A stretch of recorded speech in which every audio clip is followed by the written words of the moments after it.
Greetings all. Today's adventure takes us fishing offshore on Southern California. Yeah, a bunch of us from the gangway all got together and decided to do a fishing trip. So we hopped along Mark's boat, Blue City, and headed offshore.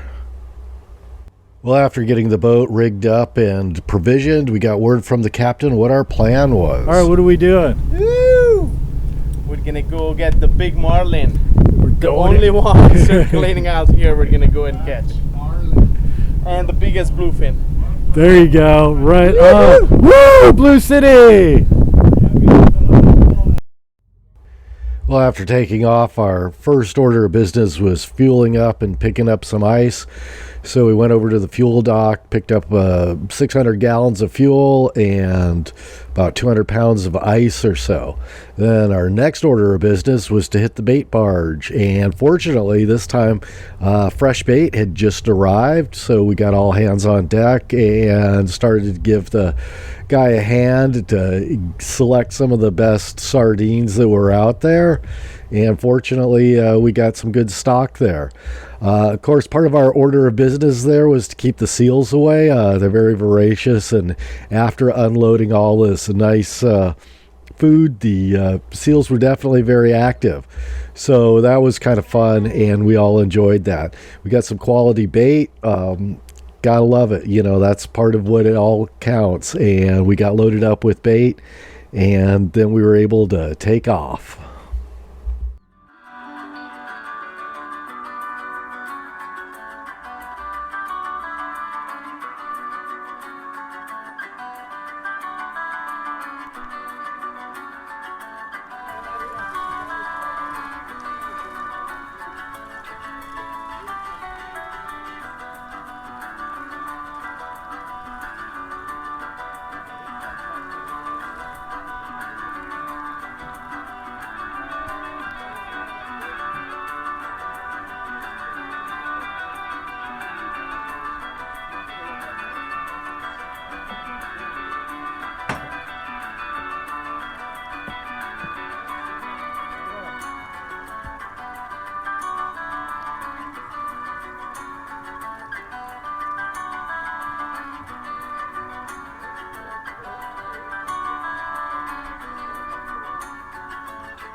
Well, now provisioned with fuel and bait, we were ready to head out of the harbor, and we left San Pedro, went out through Angel's Gate, saw some familiar faces, so to speak, Catalina Express, and once we kind of got clear of some of the shipping channels, we decided to drop some lines and threw out some Mad Max type of lures, not really expecting much, but hey, if you're moving, throw it out and see what you might get. We headed southeast towards our fishing grounds, and it was getting dark. We decided to slow it down and have some food and merriment for the evening, and then we stopped to drift. Outside kind of some of the shipping channels, and I was on watch that night, and it was definitely a rolly night. You could see the motion of the boat.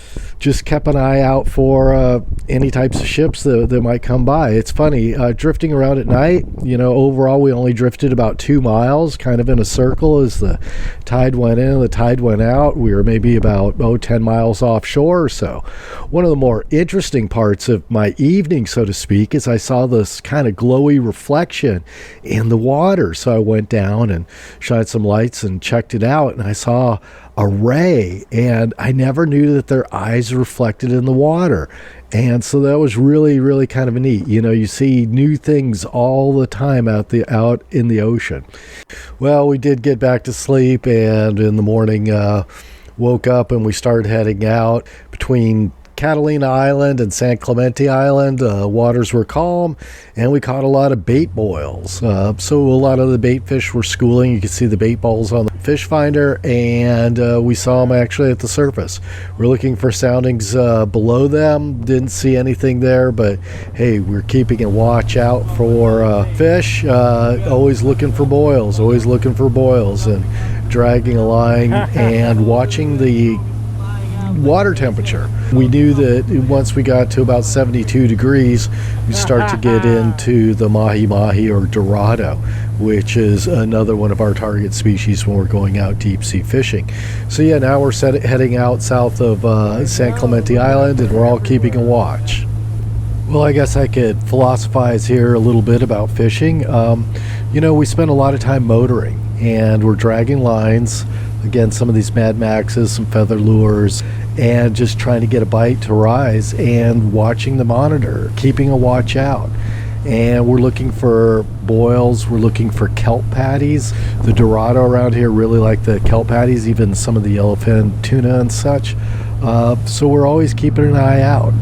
Some of the crew is sleeping at the time while others are on watch, and it's all about having a good time and hoping to get into the bite. Eventually, yeah, you know, we start to get into warmer waters and start to find kelp patties and structures that fish can actually be at, and we get some bites going, and lo and behold, you know, we start getting into the Dorado, the Mahi Mahi, as some people know it. And sure enough, little Mark got his first Dorado, and it's, you know, so exciting to introduce new people into the sport and having adventure, catching some really neat fish. Great opportunity for him. We all, you know, is my first Dorado too, and gotta love it. They fight really well. We have a good time fishing and slaying these guys. Again, as we're starting to get south of the island, especially San Clemente, we started to get into the banks, and the banks area is a region of submerged, basically channel islands, submerged peak. And when we start to get there is we get rockfish, and we sometimes have to go down 300 or 600 feet depending on the time of the year, and great eating fish. So we also have that as one of our target agendas and such. Again, we're looking mainly for bluefin and the occasional marlin, like Mark said at the very beginning. Marlin have been caught off of Southern California, and we all look forward to trying to get one of those. So we always kind of dream big, hope for some of the catch. So we're off doing that, always keeping a watch. That's such a big thing. Well, out deep sea fishing, there's kind of a rhythm that takes place. As we're going from place to place to catch our fish, you know, these kelp patties or underground structures or hitting something on the sonar, there's a lot of cruising around, and that's when we're actually dragging lures behind the boat. When we do find a kelp patty or some structure, we'll often use bait, and we'll fly line a sardine on a kelp patty and see what we kind of catch on that and drift around. When we start getting into the deeper water with the rockfish, we'll drop a sardine down and catch rockfish that way and haul those things up. So we'll catch our limit of those things and then move on. And again, we're looking for the tuna. We're trying to get into them and always keeping an eye out. Again, that's part of deep sea fishing, is we're cruising from one place to another. Hopefully our luck will sink in. And then as we start to get towards nightfall and such, we start to, you know, kind of get into that rhythm. And that's one of the things that really blew me away on this trip. We were off of south of San Clemente near the banks, and we're getting a lot of boats coming in from San Diego. You know, now we're, 90 miles south of our original location. And I was impressed with as it got dark, you see the lights of the boats, how many boats were actually out there. I mean, you start seeing them off in the distance and you see maybe 10 or 20, and then as you start getting closer, the pack kind of grows, and then there's 40, there's 60, there's 100 boats out there. And sure enough, by the time daylight came along, there were hundreds of boats of all different sizes coming off from San Diego, which is only maybe about 40 to 60 miles away, and we're all trying to fish, and we're right kind of in this neat area where the deep Pacific comes rearing up onto the continental shelf and intersecting the Channel Islands, and you get this upwelling of bait and fish, and it's really kind of neat. And so we're always hoping for our really good luck. Again, night fishing, we don't have a lot of luck because a lot of these predatory species are visual hunters, and we'll definitely sink some bait down there and hopefully get a catch of something. So yeah, if any of you more seasoned fishermen out there know some hints and tricks for night fishing, please make a video on it. I think we'd really be interested in that. Well, yeah, San Clemente Island is really kind of a neat area. It's owned by the military, and so there's a lot of military patrol ships out there, and sure enough, we get to see a destroyer coming out there, as well as all the fishermen. It's good fishing grounds out there. Again, hey, we're cruising around looking to get into the bite.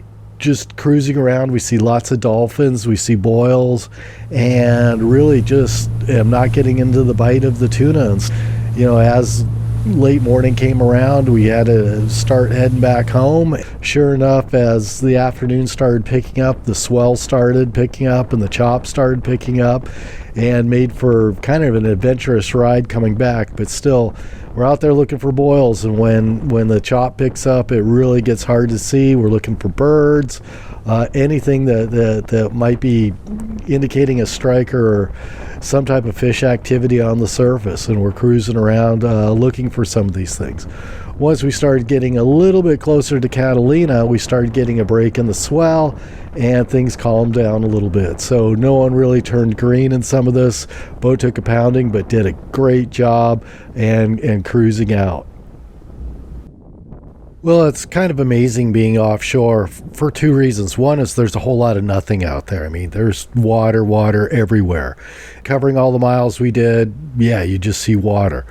But also, there's wildlife out there. I mean, you see birds, you see dolphins, and then eventually you get into the fish. And I guess what a person wiser than I once said is, yeah, it's 90% water and 10% fish and wildlife. And it's those things. And there's something about being out in the far reaches and such that's very zen-like. You're out there with the elements of nature, and it really makes me more appreciative of commercial fishermen and the pros and the lifestyle that they exist out on the open sea. It's definitely a lot different. Well, we're heading back, and sure enough, as we start to get around Catalina, this is part of the area that we actually left at. We started getting into more activity, and it just shows you the randomness that fish have. And as we started getting on Catalina, we started seeing more boils. We started seeing some lines. The swell chop decreased, so it was a lot easier to make spots on areas that had some good potential fishing. And so eventually we did start to get in to more better areas for catching a tuna. And I'll tell you, man, it's not easy. You're throwing fly lines at them, dragging a line, trying to get them to get a strike response was not easy. So the guys who are really good tuna fishermen, kudos to you guys. And eventually we did start to get into them. And lo and behold, we did at least not get skunked. And Mark got a line on one and actually got to bring it home. So we definitely appreciate that, and made for a fun adventure. Again, the camaraderie of people out on the water with your fellow fishermen, it's always to be had. And the boat, you got to give kudos to the boat. And getting out there, it's just a lot of fun. Well, I hope you enjoyed this video on the inside of deep sea fishing off Southern California with the folks on our gangway. So with everything, we bid you adieu, and we hope to see you guys all next time. Thank you. Bye-bye.